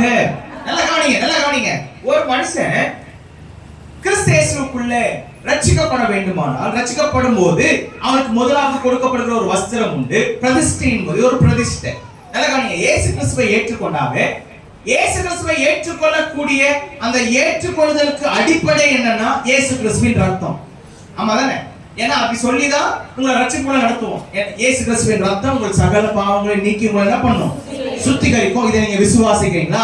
அப்படி விசுவாசிக்கிறீங்கன்னா இயேசு கிறிஸ்துவை உங்க சொந்த ரட்சகராக என்ன பண்ணுங்க? ஏற்றுக்கொள்ளுங்க. அவருடைய ரத்தம் உங்களை பரிசுத்தவானாய் மாற்றும், நீதிமானா மாற்றும். அந்த ரத்தம் உங்களை சுத்திகரிக்கும். அல்லேலூயா. உங்களுக்கு ரட்சிப்பு உண்டாகும்படிக்கு இயேசு கிறிஸ்துவை ஏற்றுக்கொள்ளுங்கள். அப்பொழுது அவர் உங்களை என்ன பண்ணுவாரு? ரட்சிப்பார். அப்படின்னு சொல்லிதானே உங்களுக்கு சுவிசேஷம் அறிவிக்கப்பட்டுதான் நீங்க கிறிஸ்துவுக்குள்ள வந்தீங்க. மதனே, எத்தனை பேர் சுவிசேஷம் அறிவிக்கப்பட்டு நான் கிறிஸ்துக்குள்ள வந்தேன்னு சொல்றீங்க? இயேசு கிறிஸ்துவை குறித்து அறிந்து கொண்டவங்க. உங்களுக்கு சுவிசேஷம் அறிவிக்கப்பட்டதுனால தான் இயேசு கிட்ட வந்தீங்க. அவர் உங்களுடைய பாவங்களுக்காக அவர் மரித்தார் என்று சொல்லப்பட்டதுனால தான் நம்ம ரட்சிப்பே பெற்றுக்கொண்டோம். விசுவாசத்தினாலே நம்ம என்ன பண்ணப்பட்டோம்? ரட்சிக்கப்பட்டோம். ஆமென். இயேசு கிறிஸ்துவின் மேல வைக்கிற விசுவாசத்தினாலே நாம் ரட்சிக்கப்பட்டோம். அந்த விசுவாச ஆவிதான் எல்லாவற்றையும் எனக்காக இந்த பழைய ஏற்பாட்டின் காலத்துல சரீர பிரகாரமாக செய்யப்பட்ட அந்த முறைமைகளை ஆவியிலே விசுவாசமானது எனக்காக நிறைவேற்றி முடித்தது. ஆமென். அல்லேலூயா. பழைய காலத்துல எல்லாத்தையும் சரீர பிரகாரமாக என்ன பண்ணணும்? சரி, ஆடை புடிச்சிட்டு வரணும், அதை வெட்டணும், அந்த ரத்தத்தை எடுக்கணும், மேல பூசணும், அதை தெளிக்கணும், எல்லா இடத்துலயும் தெளிக்கணும். இதெல்லாம் சரீர பிரகாரமா பண்ண வேண்டியது. ஆனா இது எல்லாவற்றையும் இயேசு கிறிஸ்து வந்து என்ன பண்ணாரு? என்ன நீ விசுவாசித்தா உனக்காக நான் எல்லாவற்றையும் ஏற்கனவே என்ன பண்ணிருக்கிறேன், செய்திருக்கிறேன். நான் இனி என்ன ஏற்றுக்கொள்ளும் போது நீ என்ன ஏற்றுக்கொண்டதுனால உனக்காக செய்யப்பட்டவைகள் நீ செய்தது போல மாறிடும் அப்படின்னு சொல்லி இயேசு கிறிஸ்து என்ன பண்ணாரு? தன்னை தானே கிருபைதாரவில்லையோ வழியா ஒப்பு கொடுத்து அவர் அந்த ஆசாரிய முறையின்படி செய்ய வேண்டியது எல்லாம் இயேசு கிறிஸ்து சிலுவையில் என்ன பண்ணிட்டாரு? செஞ்சு முடிச்சிட்டார். எல்லாத்தையும் செஞ்சு முடிச்சிட்டார். இப்ப இயேசு கிறிஸ்துவை ஏற்றுக்கொள்ளும் போது இயேசு கிறிஸ்து எனக்கு கூட வந்த உடனே எனக்கு ரட்சிப்பு என்ன பண்ற? முதல்ல என்ன பண்றாரு? இந்த பாவத்திலிருந்து ஒரு ரட்சிப்பு, பாவ தண்டனையிலிருந்து ஒரு ரட்சிப்பு. பாவத்துக்கான தண்டனை என்ன? மரணம். நான் மரிச்சா மரணம், நான் மரித்தா எங்க போகணும்? பாவத்திற்கான தண்டனைக்கான இடம் பாதாளம், நரகம். இதுக்கு நான் போக வேண்டாம். இதுல இருந்து தப்பிக்கிறதுக்காக தான் இயேசு வந்து என்ன பண்ணாரு? நான் தண்டனை என்ன பண்றேன், நான் ஏத்துக்கிறேன், நீ அந்த நரகத்துக்கு போக வேண்டாம், உனக்காக ஒரு ஸ்தலத்தை நான் வேற என்ன பண்ணிருக்கிறேன், ஆயத்தப்படுத்தி இருக்கிறேன். உன் பாவங்களுக்காக நான் இந்த பாவங்களை நான் சுமந்து கொள்கிறேன், உன் அக்கிரமங்களை நான் என்ன பண்றேன், சுமந்து கொள்கிறேன். நீ பரிசுத்தமாய் வாழ வேண்டும். அல்லேலூயா. சரி, இப்பொழுது இந்த பரிசுத்தமா வாழுகிற மனுஷனுக்காக ஒரு வஸ்திரம் கொடுக்கப்படுது. ஆமா தானே? அதுதான் இது ரட்சிப்பின். இது ஏசாயா 61வது அதிகாரத்துல நம்ம வாசிக்கிறோம். ரட்சிப்பின் வஸ்திரம், துதியின் ஆடை, ரட்சிப்பின் வஸ்திரம், அப்புறம் சால்வை, ரட்சிப்பின் அந்த சால்வையை குறித்து சொல்லப்பட்டிருக்குது. நீதியின் சால்வையை குறித்து அங்க பேசப்பட்டது. வாசிங்க 3:10 வாசிக்கலாம். 61:3. அவர்களுக்கு சாம்பலுக்கு பதிலாக சிங்காரத்தையும், துயரத்துக்கு பதிலாக ஆனந்த தைலத்தையும், ஒடுங்கின ஆவிக்கு பதிலாக துதியின் உடையையும் கொடுக்கவும் என்னை அவர் அனுப்பினார்.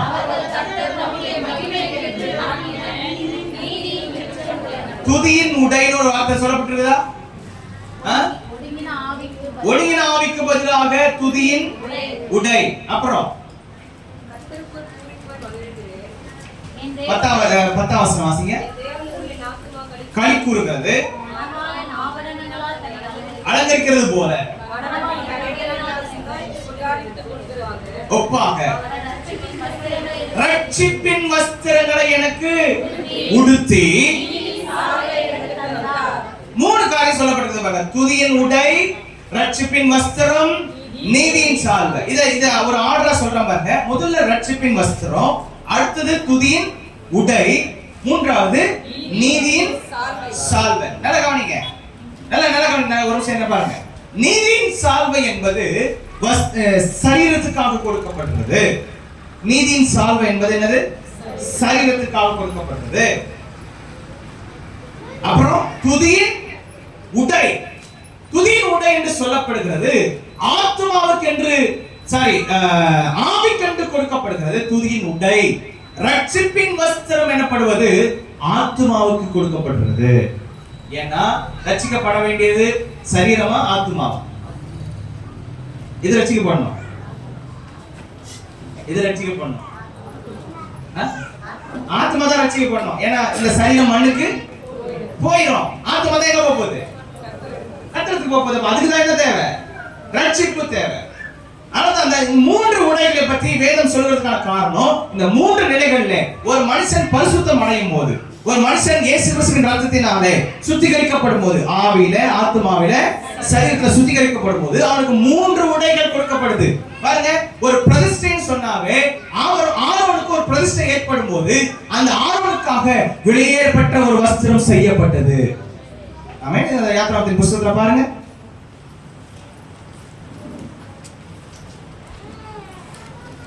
29வது அதிகாரத்துல நீங்க வாசித்து பாத்தீங்கன்னா அந்த வஸ்திரத்தின் மேல 29வது வசனம் பாருங்க. ஆரோனின் பரிசுத்த வஸ்திரங்கள், என்ன செய்ய சொல்லுங்க? பரிசுத்த வஸ்திரங்கள். இந்த வஸ்திரத்தை செய்யறதுக்கு கர்த்தர் ஒரு விசேஷமான ஞானத்தை ஒருத்தர் மேல கர்த்தர் ஊத்துனாரா, அவங்க தான் அந்த பரிசுத்த வஸ்திரத்தை என்ன பண்ணாங்களா? செஞ்சாங்க. அந்த பரிசுத்த வஸ்திரத்தை செஞ்சதுனால அந்த பரிசுத்த வஸ்திரம் யாருக்கு கொடுக்கப்பட்டது? ஆரோனுக்கும் அவனுடைய குமாரனுக்கும். இப்போ நல்லா கவனிங்க, ஆசாரிக்கு ஊழியம் செய்யணும்னா அதுக்கு ஒரு பரிசுத்த வஸ்திரம் தேவை. ஊழியத்துக்குன்னு கர்த்தர் ஒரு வஸ்திரத்தை வச்சிருக்கிறாரு. அல்லேலூயா. கைப்பட சொல்லுங்க, ஊழியம் செய்யணும்னா இந்த வஸ்திரம் வேணும். என்ன வஸ்திரம்? பரிசுத்த வஸ்திரம் வேணும். எப்படி ஆரோன் ஊழியம் செய்ய வேண்டுமா? எங்க பரிசுத்த ஸ்தலத்துக்குள்ள போய் அந்த கூடாரத்துக்குள்ள போய் ஊழியம் செய்யணும்னா அவருக்கு என்ன வேணும்? பரிசுத்த வஸ்திரம் இல்லாம போய் பரிசுத்த தேவனை ஆராதிக்க முடியாது, அங்க தொழுகை நடத்த முடியாது, தூப கலசங்களை தொட முடியாது, தூப பீடத்துல போய் தூபம் காட்ட முடியாது, பலிகள் செலுத்த முடியாது. ஆசாரி என்னத்தை போட்டுக்கணும்? எல்லாம் செய்ய சொல்லுங்க, பரிசுத்த வஸ்திரத்தை போட்டுக்கணும். அப்போ ஒரு பிரதிஷ்டைன்னு சொன்னாவே அந்த பிரதிஷ்டையில முக்கியமானது எதுவா கருதப்படுது? ஒரு பரிசுத்த வஸ்திரம். ராஜாவா பிரதிஷ்டை பண்ணப்பட்டா, அபிஷேகம் பண்ணப்பட்டா, ராஜாவுக்குரிய ஒரு வஸ்திரம் அவனுக்கு என்ன பண்ணப்படுது? கொடுக்கும். ஊழியக்காரனா அபிஷேகம் பண்ணப்பட்டா ஊழியத்துக்குரிய ஒரு வஸ்திரம் அவனுக்கு கொடுக்கப்படுது. ஆமென். ஹalleluya. ஹalleluya. இதற்கு ஏத்த மாதிரி புரியுது. அப்ப அந்த வஸ்திரத்தை அவன் என்ன பண்ணுது? அடையாளப்படுத்துது யாருன்றது. போலீஸ்காரன் எப்படி சொல்றோம்? அவர் யூனிஃபார்ம் போட்டுறத பார்த்து தானே சொல்றோம். இப்போ ஹாஸ்பிடல்ல போனா டாக்டர் எப்படி சொல்றோம்? அவர் அந்த மேல கோட் போட்டுன்னு ஒரு ஸ்டெத்தஸ்கோப் வச்சிருந்தா தான் அதை பார்த்த உடனே சொல்றோம் இவர் டாக்டர்னு சொல்றோம். அப்போ ஒரு Dress தான் அவங்க என்ன அடையாளப்படுத்துது, அவங்க என்ன வேலை செய்றாங்கன்றதை அடையாளப்படுத்துற மாதிரி ஆரோனை அடையாளப்படுத்துவதற்காக ஒரு பரிசுத்த வஸ்திரத்தை கர்த்தர் செய்ய சொன்னார். இப்போ இந்த பரிசுத்த வஸ்திரம் அவனுக்கு கொடுக்கப்படும் போது பிரதிஷ்டையின் போது அந்த அந்த அந்த பிரதிஷ்டையின் நாளில ஆரோன் மேலும் அவனுடைய குமாரன் மேலும் அவனுடைய வஸ்திரங்கள் மேலும் ரத்தத்தை என்ன பண்ணாங்களாம்? தெளிச்சாங்க. இப்ப வாசிங்க அந்த வசனத்தை 29 21. பலிபீடத்திற்கு மேல் இருக்கும் ரத்தத்திலும் அபிஷேக தைலத்திலும் கொஞ்சம் எடுத்து ஆரோனும் அவன் வஸ்திரங்களும் அவனுடைய குமாரனும் அவர்களுடைய வஸ்திரங்களும் பரிசுத்தமாக்கப்படும்படி அவன் மேலும் அவன் வஸ்திரங்கள் மேலும் அவனுடைய குமாரன் மேலும் அவனுடைய வஸ்திரங்கள் மேலும் தெளிப்பாயாக. ஆட்டுக்கடாவின் ரத்தம் அன்றைக்கு ஒரு ஒரு ஆரோனையும் அவனுடைய குமாரனையும் தேவனுக்கென்று ஊழியம் செய்வதற்காக பிரதிஷ்டை பண்ணப்படுவதற்கு இந்த ரத்தத்தினாலே ஆரோனும் அவனுடைய குமாரனும் பிரதிஷ்டை பண்ணப்பட்டார்கள். ரத்தத்தினாலும் அபிஷேக தைலத்தினாலும். என்ன செய்ய சொல்லுங்க? ரத்தமும் அபிஷேக தைலம். இது எதுக்கு அடையாளமா இருக்குது? கிறிஸ்துவும் ஆவியானவரும் இவங்க ரெண்டு பேரும் இணைஞ்சாதான், ரெண்டு பேரும் இருக்கிறவங்க தான் கிறிஸ்துவுக்கென்று ஊழியம் செய்ய முடியும். அந்த ஊழியம் தான் மகிமையான ஊழியமா இருக்கும். அல்லேலூயா. ஆரோன் மேல ரத்தம் தெளிச்ச உடனே அன்றைய நாள் முதற்கொண்டு அவன் என்ன வேலை செய்யறவனா இருந்தான்? அதுக்கு முன்னாடி என்ன செஞ்சான்? என்ன வேலை செஞ்சான்? பொண்ணு கண்ணுக்குட்டி செஞ்சானே. யார் செஞ்சது? அப்ப அவன் வேலை என்ன இருந்துச்சு? கேஸ்டிங். பொண்ணையும் வெள்ளியையும் உருக்கி அதை என்ன ஆக்கணும்? ஒரு உருவமா. அப்படி அந்த விக்கிரகத்துக்காக ஒரு ஊழியத்தை செஞ்சிட்டு இருந்தவன் இப்போது ஆண்டவர் சொல்றாரு, ரத்தத்தை எடுத்து அவன் மேல தெளி. இன்றைய நாள் முதற்கொண்டு அவன் எனக்கு ஊழியம் செய்ய வேண்டும், எனக்காக பிரித்தெடுக்கப்பட்டவனாய் இருக்க வேண்டும். ஹalleluya. ஹalleluya. பிரித்தெடுக்கப்பட்டவன், எனக்கு ஆராதனை செய்கிறவனா, எனக்கு மாத்திரமே ஜனங்களுக்காக வந்து விண்ணப்பம் பண்ணுகிறவனாயும் எனக்கு முன்பதாக ஆராதனை செய்கிறவனாயும் இந்த ஆரோன் இருக்க வேண்டும், நம்முடைய குமாரர்கள் இருக்க வேண்டும் என்று சொல்லி ரத்தம் தெளிக்கப்பட்டது. ஆமென். பாருங்க சொல்ற, ரத்தம் தெளிச்சிட்டா, அவன் மேல ரத்தம் தெளிச்சிட்டா அன்னியோட கூட அவனுக்கும் உலகத்துக்கும் சம்பந்தமே இல்லை. இப்ப சொல்லுங்க, எத்தனை பேர் சொல்ல முடியும் இயேசு கிறிஸ்துவின் ரத்தம் என் மேல தெளிக்கப்பட்டிருக்குது? சொல்ல முடியுமா?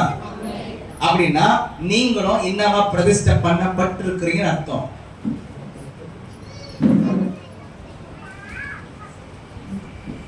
ஆசாரியர்களா நீங்க பிரதிஷ்டை பண்ணப்பட்டுட்டீங்கன்னு அர்த்தம். யாருக்கு ஊழியம் செய்ய?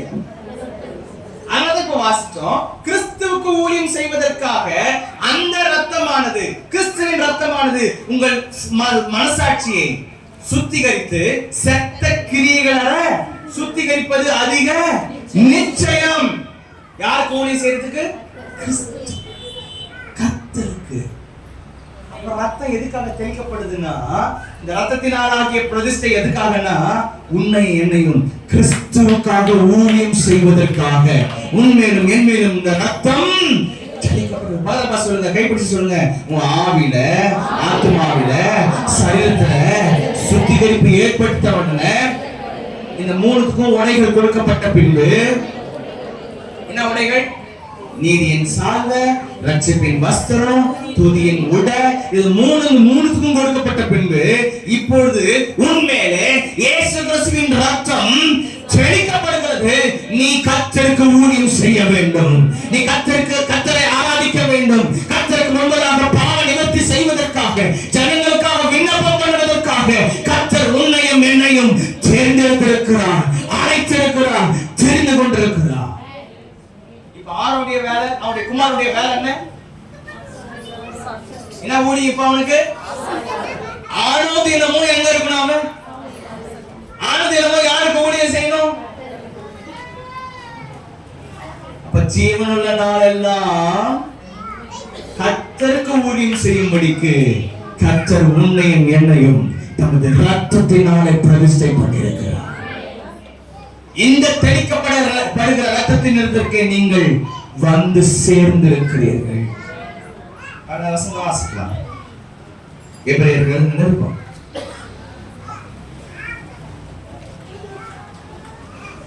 9ஆம் அதிகாரம்.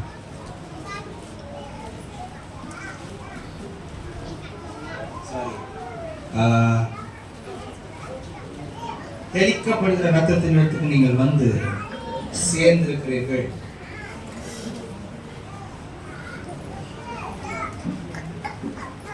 வார்த்தை வரும் பாருங்க. 7ஆம் அதிகாரம்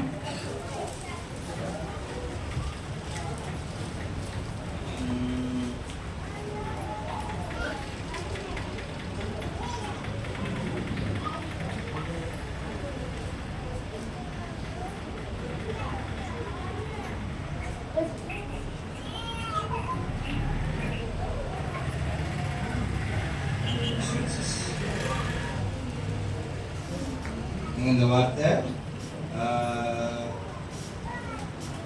தெளிக்கப்படுகிற ரத்தத்தினருக்கு நீங்கள் இப்பொழுது வந்து சேர்ந்திருக்கிறீர்கள்.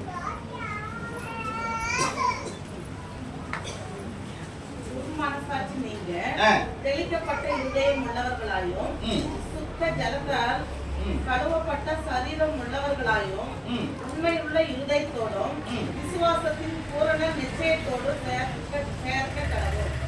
சேரக்கடவோம்.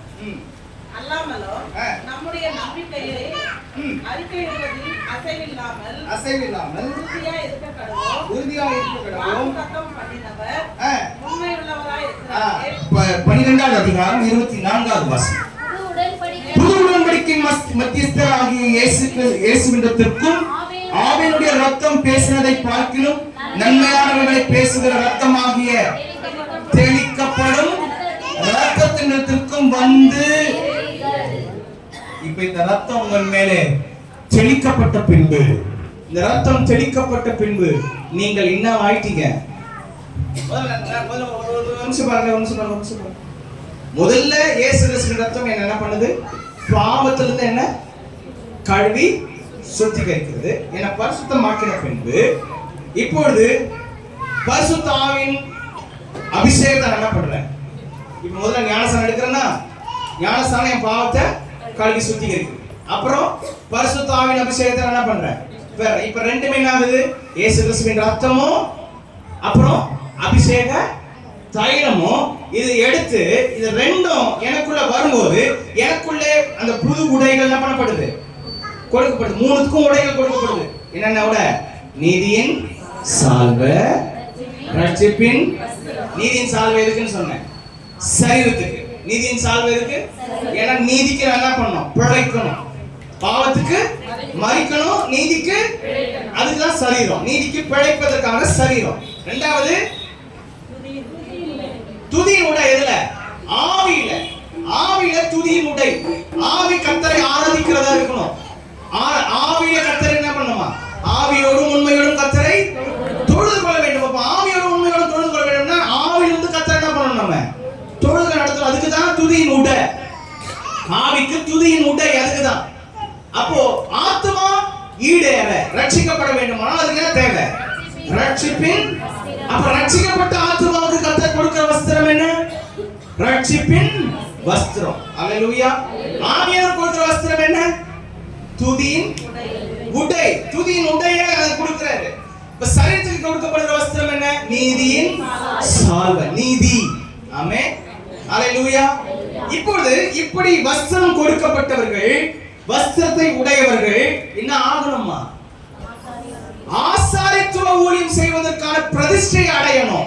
அந்த பிரதிஷ்டை இயேசு கிறிஸ்துவின் ரத்தத்தினாலே வருகிறது. ஏன்னா அந்த ரத்தம் மட்டும்தான் 3 நிலையிலும் வேலை செய்யும். எந்த 3 நிலையிலும்? ஆவியிலும், ஆத்மாவிலும், சரீரத்திலும். இந்த மூணுத்திலும் வேலை செய்யக்கூடியது இயேசு கிறிஸ்துவின் ரத்தம் மாத்திரமே. ஆமென். இப்ப இந்த தெளிக்கப்படுகிற ரத்தம் மேல தெளிக்கப்படும் போது இந்த ரத்தம் 3 வஸ்திரத்தின் மேல என்ன பண்ணப்படுது? ஏன் அப்படின்னா நம்ம ஈஸியா வஸ்திரத்தை கரப்படுத்திடுவோம்னு அவருக்கு தெரியும். ஆசாரியனை பத்தி சொல்லப்படும் போது நீங்க வாசிக்கிறோம். இந்த மல்கியால வாசிக்கும் போது நீங்க வாசித்து பாத்தீங்கன்னா அந்த இவன் ஒரு பிரதான ஆசாரியன் அழுக்கு வஸ்திரம் தரித்தவனாய் நின்று கொண்டிருப்பான். சகரியா தீர்க்கதரிசி இல்லையா?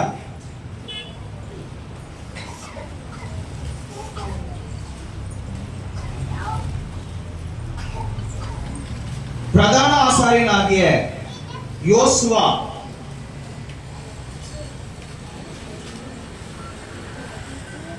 அழுக்கு வஸ்திரம் தரித்தவனாய், 3வது அதிகாரம் பாருங்க. சகரியாவின் புத்தகம் 3வது அதிகாரம்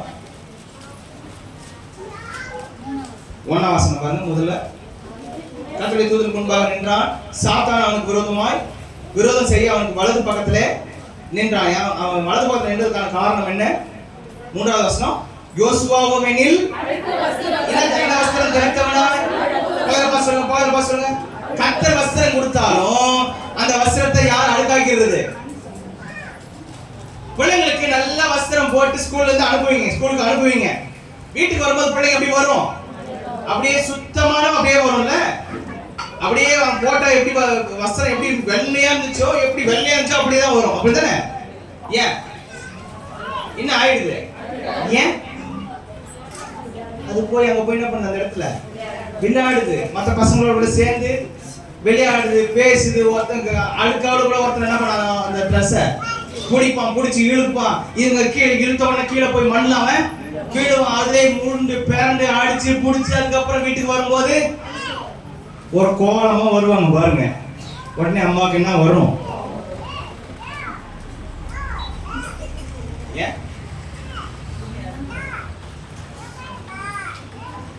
ஏன் கோபம் வருது?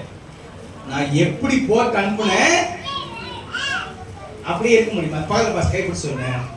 இந்த புள்ள கூட ஆண்டவர் நல்ல வஸ்திரத்தை போட்டு அனுப்புனா உலகத்தோட போய் ஒட்டி உரசி என்ன பண்ணிருது? இப்ப மறுபடியும் அம்மா தோச்சி மறுபடியும் அந்த யூனிஃபார்மை போட்டு அனுப்பல. அதே போல மறுபடியும் துவைக்கப்படணும்னா அது இயேசு கிறிஸ்துவின் ரத்தத்தை. இந்த தெளிக்கப்படுகிற ரத்தத்திற்கு நாம் வரும்போதுதான் அந்த ரத்தம் மறுபடியும் நம்மை இந்த 3 வஸ்திரத்தையும் அது சுத்திகரிக்கிறதா இருக்கிறது. அப்ப இந்த பிரதிஷ்டை எதுக்காக? ஊழியத்துக்காக சொன்னேன். எந்த ஊழியத்துக்காக? யாருக்காக ஊழியம் செய்ய இந்த பிரதிஷ்டை வேணும்? கர்த்தருக்கு ஊழியம் செய்ய. அல்லேலூயா. அப்ப இந்த சுத்திகரிப்பு அடையாம நம்ம என்ன செய்ய முடியாது? உள்ள போய் ஹalleluya. சுத்திகரிப்பு அடையாம எங்க போய் ஊழியம் செய்ய முடியாது. பரிசுத்த ஸ்தலத்துக்குள்ள போய் பரிசுத்தருக்கு என்ன செய்ய முடியாது. அப்போ நான் பரிசுத்தம் அடைஞ்சு தான் போய் என்ன பண்ணணும். அதனால தான் கர்த்தர் தமது சமூகத்துக்கு வர சொல்லும் போது உன்னை என்ன பண்றாருங்க, பரிசுத்தமாக்குறாரு. அதனால தான் சர்ச்சுக்கு வாங்கன்னு கூப்பிடுறோம். ஏன்னா இந்த வாரம் முழுசு நீ உலகத்தோட கூட ஒட்டி வரசி கீழே உளுந்து எழுந்து எப்படி வந்திருப்பீங்க. அப்போ வஸ்திரம் ஆயிருக்குது. என்னென்ன வஸ்திரம் அழுக்கா இருக்குது, நீதி வஸ்திரம் அழுக்கா இருக்குது. நீதியா நடக்கல.